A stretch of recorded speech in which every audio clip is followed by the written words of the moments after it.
प्यारे बच्चों, कक्षा 12 गणित अध्याय 1 संबंध एवं फलन में पिछले लेक्चर में आप फलन का कॉन्सेप्ट सीखा और फलन कितने प्रकार होते हैं ये भी आपने सीखा। जब इतना आपने सीख लिया तब इसी पर आधारित प्रश्नावली हमारी 1.2 है। तो आज हम प्रश्नावली 1.2 के प्रश्नों को हल करेंगे। प्रश्नावली 1.2 के प्रश्न तभी हल हो पाएंगे जब आपको फलन का कॉन्सेप्ट क्लियर होगा और फलन कितने प्रकार होते हैं उसका कॉन्सेप्ट क्लियर होगा और फलन कैसे चेक किया जाएगा इसका कॉन्सेप्ट क्लियर होगा। तो अगर आपका कॉन्सेप्ट क्लियर नहीं है या आपने पिछला लेक्चर नहीं पढ़ा था तो आप जो है लिंक पर जाइए और उस वीडियो को फिर से पढ़िए, उस वीडियो को फिर से देखिए, उस लेक्चर को फिर से पढ़िए, जिससे कि आपको प्रश्नों को लगाने में आसानी हो सके। तो आइए देखते हैं प्रश्नावली 1.2 का पहला क्वेश्चन। कह रहे सिद्ध कीजिए कि फलन f(x) बराबर 1/x द्वारा परिभाषित फलन f from r star to r star एकाएकी एवं आच्छादक है, जहां r स्टार सभी ऋणोत्तर वास्तविक संख्याओं का समुच्चय है। यदि प्रांत r स्टार को n से बदल दिया जाए जबकि सह प्रांत पूर्ववत ही रहे तो भी क्या यह परिणाम सत्य होगा। इस क्वेश्चन में दो पार्ट, फंक्शन हमारा वही है और फंक्शन जो डिफाइंड है वो दो तरह से, एक है f from r star to r star और दूसरा है f फ्रॉम कह रहे हैं f from n to r star है। ये दो फंक्शन है तो दोनों के लिए वही काम करना है जो पहले में करना है। तो आइए देखते हैं क्या हमारा दिया हुआ है। हमारा दिया हुआ फंक्शन f(x) बराबर फलन f(x) बराबर 1/x, ये डिफाइंड है, और f from r star to r star. अब इसी को चेक करना है कि ये फलन f एकाएकी है और साथ ही साथ आच्छादक भी है। r स्टार है क्या, इसको भी इसमें डिफाइन कर दिए हैं। कह रहे हैं r स्टार सभी ऋणोत्तर वास्तविक संख्याओं का समुच्चय है। ये कह रहे हैं कि r स्टार बराबर ऋणोत्तर वास्तविक संख्याओं का ये समुच्चय कह रहे हैं। अब ऋणोत्तर वास्तविक संख्या है, वास्तविक संख्या आपको कई बार बताया जा चुका है कि इमेजिनरी नंबर को छोड़ करके, अधिकल्पित संख्याओं को छोड़ करके जितनी भी संख्याएं हैं सब वास्तविक संख्याएं हैं। लेकिन यहाँ क्या कर रहे हैं कि फंक्शन हमारा वास्तविक संख्या से वास्तविक संख्या पर डिफाइंड नहीं है, बल्कि यहाँ r स्टार लिया गया है और r स्टार को क्या किया इन्होंने, कह रहे हैं कि r स्टार ऋणोत्तर वास्तविक संख्याओं का समुच्चय है। ऋणोत्तर वास्तविक संख्या क्या होती है, इसका मतलब हुआ नॉन नेगेटिव रियल नंबर।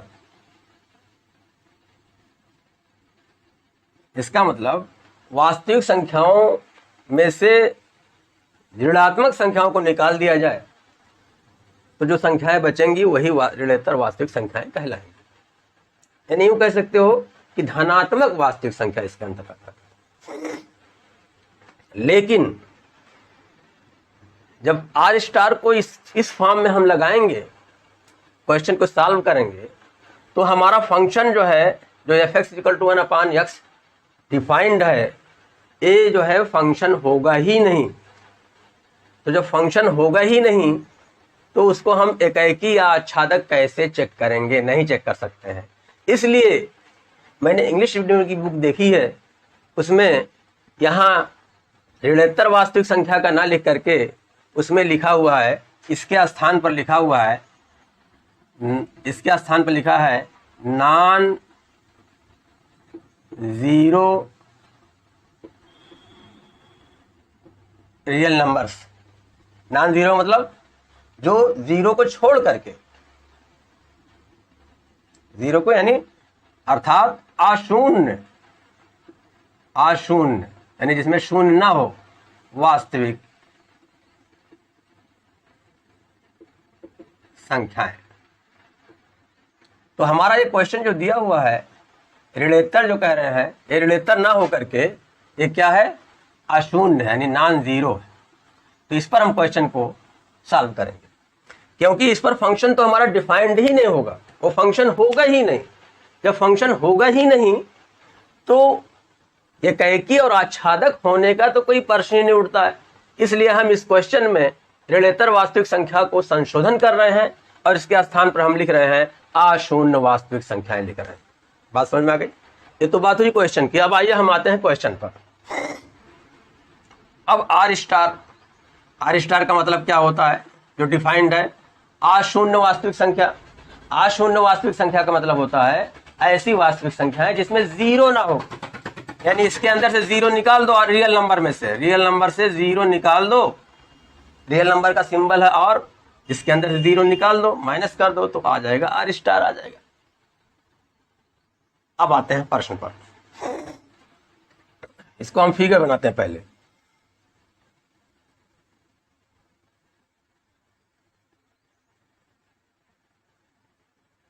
ये भी आर स्टार है, ये भी आर स्टार है। इसको हम प्रांत बोलते हैं, इसको बोलते हैं सप्रांत। इसके अंदर जीरो नहीं है, जीरो को छोड़ करके, इसके अंदर भी जीरो नहीं है। तो वास्तविक संख्याएं क्या होती हैं, 1 हो गई, 1 -1 2 1 2 3 4 5 -1 -2 1/2 2/3 √3 ... ऐसे इसके अंदर भी होगा। आइए चेक करते हैं। अब पहले हम चेक करेंगे एकाएकी। तो लिखेंगे एकाएकी के लिए, एकाएकी के लिए यानी इसी को कहेंगे फॉर 1 1, या इसे कहते हैं फॉर इंजेक्टिव। इसको जाने रहिए, ये टर्म बहुत पॉपुलर है। तो एकाएकी के लिए हमने फार्मूला आपको बताया है कि फॉर ऑल, ये निशान क्या है, फॉर ऑल, इस निशान कहते हैं FOR, फॉर ऑल, यानी सबके लिए, प्रत्येक अवयव के लिए। For all x1, x2 belongs to R star, यानी आर स्टार के अंदर दो एलिमेंट लेंगे। यदि fx1 बराबर fx2 तो x1 = x2 आना चाहिए। क्या हमने लिखा, हमने फार्मूला लिखा। क्या फार्मूला लिखा कि for all x1 x2 belongs to R, where R is domain. यहां लिख लेंगे ये आर क्या है, प्रांत। ये प्रांत में हमने लिया है, ये प्रांत में लिया है। यदि fx1 यानी x1 की इमेज fx1 है, x1 की प्रतिबिंब fx1 है, और fx2 क्या है, x2 की प्रतिबिंब है। तो fx1 बराबर fx2 लेंगे और इसको सॉल्व करने के बाद यदि x1 = x2 आ जाए तो फलन क्या होगा, 1 1 होगा, यानी एकाएकी होगा। अब आइए चेक करते हैं, लिखेंगे अब fx1 बराबर fx2 ले रहे हैं भैया, इम्प्लाइज दैट।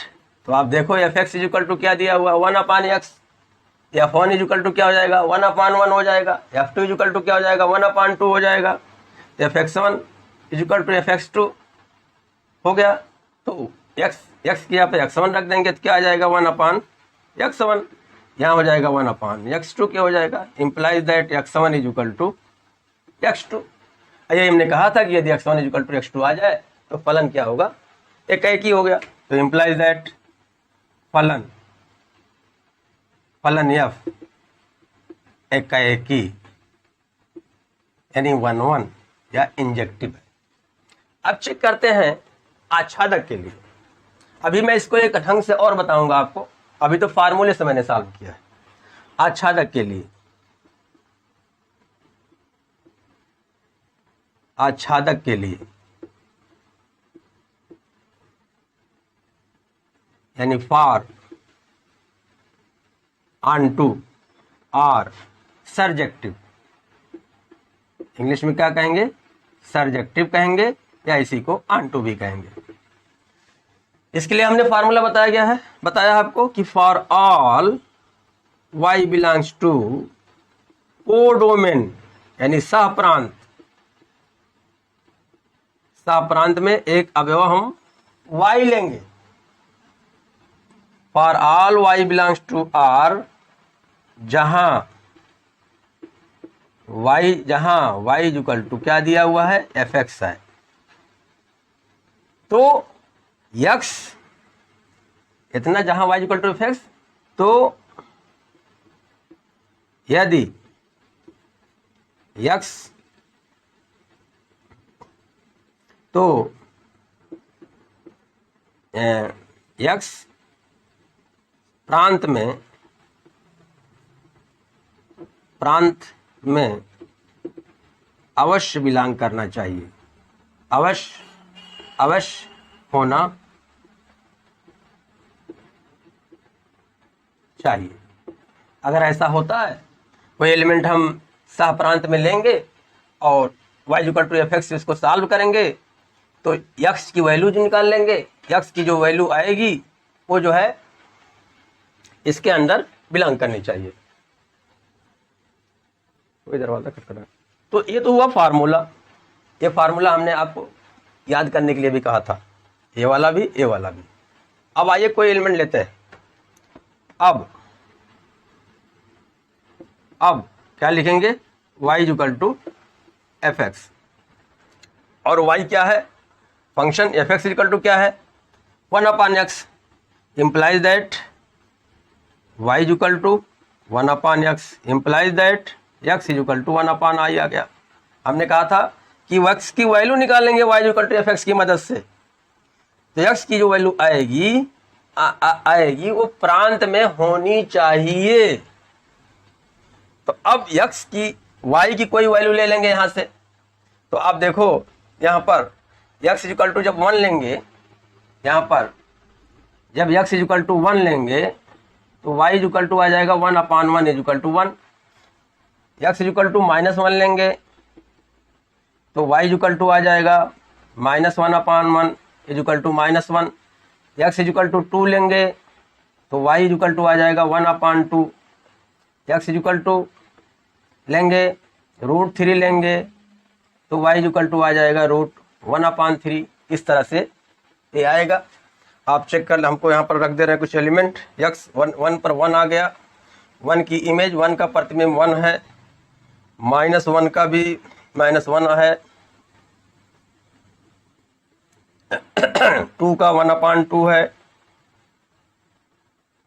√3 का 1/√3 है, 2/3 का आ जाएगा, 3/2 आ जाएगा, 1/2 का आ जाएगा, 2 आ जाएगा, और 2 का आ जाएगा, 1/2 आ जाएगा। इसके अंदर और बहुत सारे एलिमेंट हैं। तो आप देखिए, कोई भी एलिमेंट लो, उसका प्रतिबिंब इसके अंदर मिल रहा है। 1 का प्रतिबिंब 1 है, -1 का -1 है, 2 का 1/2 है, -2 का आ जाएगा, -1/2 आ जाएगा, 1/2 का 2 आ जाएगा, 2/3 का प्रतिबिंब 3/2, √3 का 1/√3, 1.5 का 1/1.5। यानी डोमेन के हर अवयव के लिए को डोमेन में प्रतिबिंब मौजूद है। इसका मतलब कोई एलिमेंट इसके अंदर बच नहीं रहा है। तो अब इसके अंदर हमने कहा कि y के अंदर कोई अवयव लेंगे और इसमें रख के चेक करेंगे।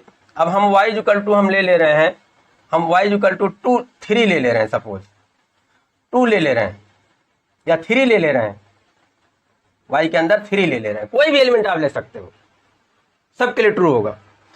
तो माना y इक्वल टू 3, तो ये y कहां से बिलोंग कर रहा है? कोडोमेन, व्हिच बिलोंग्स टू सह प्रांत। सह प्रांत में हमने कोई अवयव 3 ले लिया, तो x इक्वल टू आ जाएगा 1/3। इसका मतलब क्या हुआ, ए कहाँ बिलोंग कर रहा है, ए बिलोंग कर रहा है प्रांत में बिलोंग कर रहा है। यही हमने कहा है कि x एक अवयव x ऐसा आना चाहिए जो प्रांत में अवश्य होना चाहिए। तो आप बताओ 1/3 इसमें है कि नहीं है, देख लो 1/3 यहाँ ले लिया जाए और y equal to fx equal to 1/x है, तो इसका प्रतिबिंब क्या आएगा, इसका प्रतिबिंब तो यही तो आएगा, इसका प्रतिबिंब आएगा, इसका प्रतिबिंब 3 आएगा, और 3 हमने लिया है। इसका मतलब हुआ कि सह प्रांत में से कोई अवयव जब हम लेंगे तो x की जो वैल्यू आएगी वो इसमें जरूर आएगी। इट मीन्स, इसका अर्थ हुआ कि प्रत्येक y के लिए इसमें इसका पूर्व प्रतिबिंब इसके अंदर मौजूद है। तो इसका मतलब क्या हुआ कि a जो है आच्छादक होगा। अब आच्छादक के लिए हमने बताया है कि कोडोमेन के लिए सह प्रांत के प्रत्येक अवयव का पूर्व प्रतिबिंब प्रांत के अंदर आना चाहिए, जो कि यहां से क्लियर हुआ। तो यह क्या आ गया, जो हमने डिफिनीशन दी थी उससे क्लियर हो गया कि x प्रांत में अवश्य होना चाहिए, तो x प्रांत में आ गया। इसलिए फलन f क्या हो गया भैया, आच्छादक हो गया। ये तो हमने फार्मूले से आपको चेक किया। अब आइए हम आपको प्रैक्टिकल करके बताते हैं। जैसा कि यहाँ पर फिगर बनाया है, हमारा प्रांत है, सह प्रांत है, ये भी दोनों सेम है, ये फंक्शन हमारा डिफाइंड है। x बिलोंग्स टू क्या है यहाँ पर भैया, x belongs to r star, और y क्या है, y belongs to r star. Function from this to this defined है हमारा। अब आप देख रहे हो हमने कुछ एग्जाम्पल लिया है। जब x इक्वल टू 1 ले रहे हैं तो 1 की इमेज क्या आ रही है, 1 का 1 का प्रतिबिंब 1, 2 का प्रतिबिंब, यानी इसके हर अवयव का 1 प्रतिबिंब मिल रहा है, एक प्रतिबिंब मिल रहा है। इसलिए क्या हो गया, फलन हमारा 1 हो गया। तो यहाँ पर लिखेंगे, चूंकि ये हम दूसरा तरीका आपको बता रहे हैं, चूंकि प्रत्येक अवयव का प्रतिबिंब अलग अलग है, इसलिए f क्या हो गया, एक हो गया, एकाएकी हो गया। एक तरीका तो हो गया, ऐसे आप प्रैक्टिकली करके देख लो। अब आंटू को मैं चेक कर दे रहा हूं इसी तरीके से, यानी आच्छादक के लिए। तो आच्छादक के लिए हमने बताया है कि 2 फार्मूला बताया है। एक तो यह है कि सह प्रांत के अंदर कोई अवयव छूटना नहीं चाहिए। तो आप कैसे पता करोगे भैया कि जो है इसके अंदर कोई चीज़ छूट रहा कि नहीं छूट रहा है, क्योंकि इसमें तो अनंत -infinity to up to infinity जो है इसके अंदर संख्याएं होती हैं। इसके अंदर भी, इसके अंदर 10-20 संख्या तो है नहीं, आप चेक कर लेंगे, जैसा कि एग्जाम्पल द्वारा आप लोगों क्लास में बताया जा चुका है। तो अब क्या करेंगे, ऐसे आप देख लीजिए, फंक्शन हमारा डिफाइंड है fx equal to 1/x, fx equal to 1/x। आप देख रहे हो x की कुछ भी वैल्यू रखते हैं तो जो वैल्यू आ रही है इसके अंदर मिल रही है। तो जो एलिमेंट, जो अवयव सह प्रांत में किसी न किसी अवयव के इमेज है, प्रतिबिंब है, उसको आप जानते हो कि परिसर कहते हैं। तो सह प्रांत में हर अवयव प्रांत के किसी न किसी अवयव का प्रतिबिंब है। जब प्रतिबिंब है, इसका मतलब ये हुआ कि इसके हर एलिमेंट क्या हो जाएगा, परिसर हो जाएगा। तो यहां परिसर क्या आ जाएगा, परिसर बराबर, मैं थोड़ा सा मिटा दे रहा हूं, परिसर जो हो जाएगा आपका f का परिसर, f का परिसर बराबर हो जाएगा, क्या हो जाएगा, ये r स्टार ही आएगा, यानी सह प्रांत ही आएगा। तो हमने आपको फार्मूला बताया है कि यदि किसी फंक्शन में, यदि किसी फलन का परिसर उसके सह प्रांत के बराबर हो तो वो फलन जो है आच्छादक होगा। तो चूंकि लिखेंगे, चूंकि f का परिसर बराबर है ना, चूंकि f का परिसर बराबर फलन का सह प्रांत, इसलिए F जो है आच्छादक है। फलन आच्छादक हो गया यानी ऑन टू है। अब जब कोई फलन एक और आच्छादक होता है यानी 1 एंड ऑन टू होता है तो उसी फलन को बाइजेक्टिव कहेंगे। अर्थात F फलन F क्या है? फलन F बाइजेक्टिव।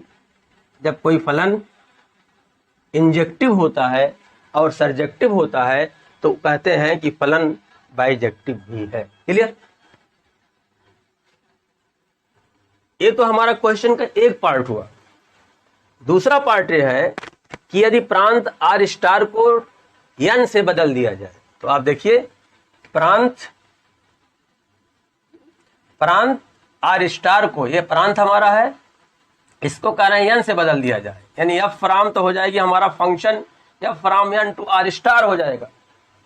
तब कह रहे हैं बताइए कि ऐसी सूरत में क्या होगा, यानी जो पहले आंसर आया क्या वही आंसर फिर आएगा, ये चेक करना है।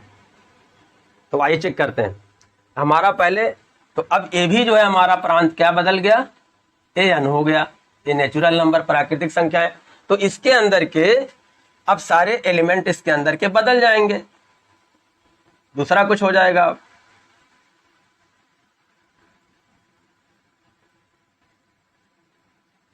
अब नेचुरल नंबर हो गया यहां पर तो 1 2 3 4 5 डॉट डॉट डॉट। अब इसके अंदर तो अवयव वही रहेंगे सब जो पहले थे।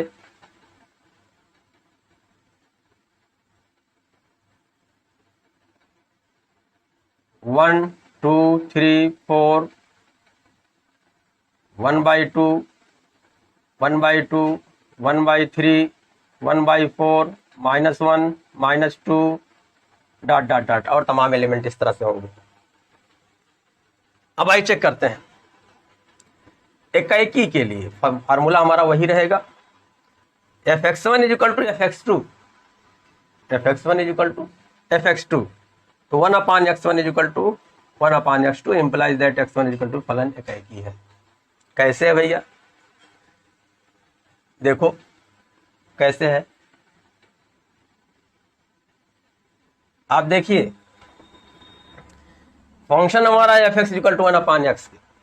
जब x = 1 ले लेंगे, x = 1 पुट करेंगे तो हमारा जो है प्रतिबिंब जो आएगा f1 = 1/x 1/1 = 1 आ गया, यानी 1 का प्रतिबिंब आ गया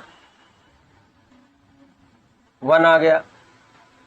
x = 2 ले लिया तो f2 यानी प्रतिबिंब ऑफ 2 1/2 आ गया, तो 2 का आ गया 1/2 आ गया। x = 3 ले लिया तो f3 = आ गया 1/3 आ गया, तो 3 का आ गया 1/3 ले लिया। x = 4 ले लिया जाए तो f4 आ गया 1/4 आ गया, तो 4 का प्रतिबिंब हो गया 1/4 हो गया। तो आप तो देख रहे हो जो कुछ एलिमेंट हमने लिया तो यहाँ पर क्या दिख रहा है, 1 का प्रतिबिंब 1, 2 का प्रतिबिंब 1/2, 3 का, यानी इसके हर अवयव का प्रतिबिंब अलग अलग है। यानी for every input of this domain there is unique output in codomain.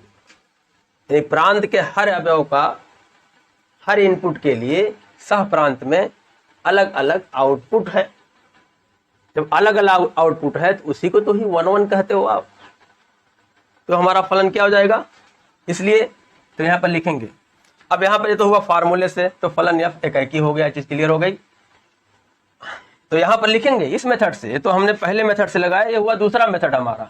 तो यहां पर लिखेंगे चूंकि प्रत्येक अवयव का प्रतिबिंब अलग अलग है, इसलिए f एकाएकी है। तो एक ही आ गया हमारा। अब चेक करना है आच्छादक। आच्छादक के लिए है कि सह प्रांत में कोई अवयव छूटना नहीं चाहिए, या इसी को आप यूं कह सकते हो, सह प्रांत के प्रत्येक अवयव का पूर्व प्रतिबिंब इसके अंदर होना चाहिए, प्री इमेज होना चाहिए। तब आप जरा देखो कि अगर क्या -1 का पूर्व प्रतिबिंब इसमें है? आप कहोगे नहीं है सर। क्यों नहीं है? क्योंकि ये नेचुरल नंबर है, ये प्राकृत संख्या है, तो इसमें माइनस कहां से आ जाएगी? अगर हम कहें बताओ कि √3 इसके अंदर है, तो क्या इसका पूर्व प्रतिबिंब इसके अंदर है? तो आप कहोगे नहीं है, क्योंकि ये नेचुरल नंबर है। तो बहुत क्लियर सी बात है कि इसके हर अवयव का पूर्व प्रतिबिंब इसमें नहीं है, तो क्या होगा? ये आंटू होगा। आंटू नहीं होगा यानी आच्छादक नहीं होगा। तो आइए फार्मूले से पहले इसको सॉल्व करते हैं। For all y belongs to r, जहां r स्टार क्या है? सह प्रांत, y इक्वल टू fx। तो x प्रांत n में, अब प्रांत n यहां पर लेंगे हम, तो यहां लिख दे रहे हैं प्रांत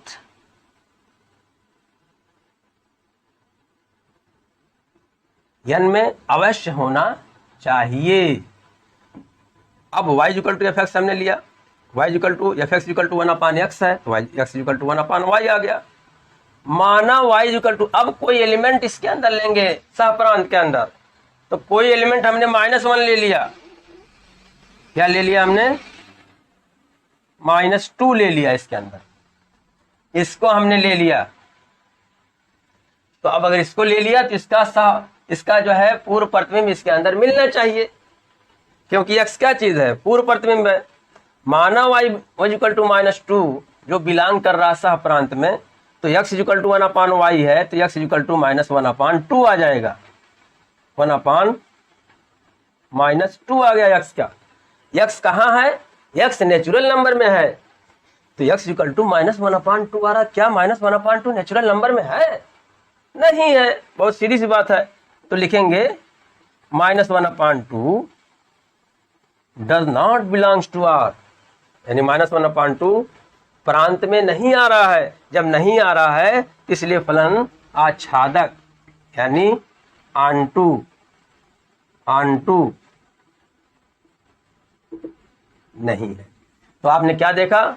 इस क्वेश्चन के पहले पार्ट में फंक्शन 1 था, आंटू था। दूसरे पार्ट में फंक्शन 1 है मगर आंटू नहीं है। अब आइए हम इसको प्रैक्टिकली करके आपको दिखाते हैं आंटू क्यों नहीं है। हालांकि हमने सारी बातें बता दी हैं, आ गया है। अब आप देख रहे हो उसके लिए हमने बताया था कि परिसर अगर बराबर है किसके? डोमेन के, तो फलन क्या होगा? आंटू होगा। आप देख रहे हो इसका परिसर जो है, फलन f का परिसर, चूंकि फलन f का परिसर निकाल ले रहे हैं पहले हम। फलन f का परिसर बराबर क्या है? ये r स्टार है। r स्टार का मतलब इसके अंदर डॉट डॉट डॉट सारी संख्याएं आ गई, -3, -2, 1/2, 3/2, 1 आया, 2 आया, √3 आ गया, ये सारी चीजें आ गई। नहीं, ये फलन f का सह प्रांत है। ये फलन f का क्या है? सह प्रांत आ गया। और फलन f का परिसर देखो क्या आ रहा है? फलन f का परिसर क्या आ रहा है? 1 का 1, 2 का 1/2, 3 का 1/3, 1/4, यानी सब 1/, आ रहे हैं। यानी इस तरीके से 1, 1/2, 1/3, 1/4, 1/5 डॉट डॉट डॉट इस तरह के आ रहे हैं। तो आप देख रहे हो क्या परिसर सह प्रांत के बराबर है? नहीं है। जब नहीं है तो आंटू नहीं है। तो लिखेंगे चूंकि परिसर डज नॉट इक्वल टू सह प्रांत, इसलिए f आच्छादक नहीं है। इस तरह से हमारा क्वेश्चन 1 जो है कंप्लीट हो गया।